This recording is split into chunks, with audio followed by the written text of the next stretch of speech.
Voilà pourquoi vous ne devriez jamais acheter de miroir d'occasion. Un jour ordinaire, un homme a trouvé un vieux miroir dans une brocante. Comme il l'a trouvé très beau, il l'a acheté et l'a mis dans son salon. Déjà, je suis désolée, mais qui achète des vieux miroirs en 2025? Bref, vraiment au début tout allait bien. L'homme aimait beaucoup son miroir, rien à signaler. Mais après quelques temps, il a commencé à ressentir des choses assez étranges provenant du miroir. Je sais pas trop comment vous expliquer, en gros il avait l'impression qu'on l'observait. Peu à peu c'est devenu de plus en plus compliqué à supporter. L'homme a commencé à se sentir vraiment très mal jusqu'au jour où il a vu clairement quelque chose dans le miroir. Il l'a pas très bien vu mais on aurait dit une femme au visage démoniaque. Alors évidemment comme n'importe qui l'aurait fait, l'homme a immédiatement jeté le miroir. Non, c'est faux. Il l'a gardé, il l'a juste recouvert d'un drap blanc.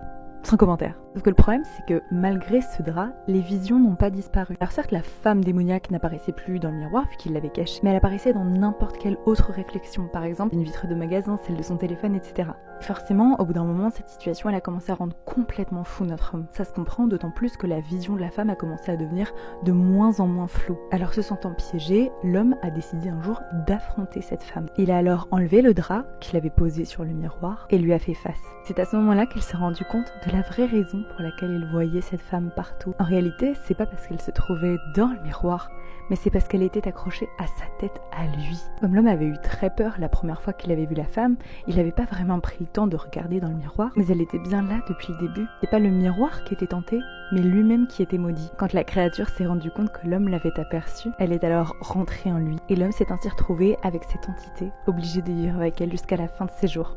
Abonne-toi pour plus d'histoires.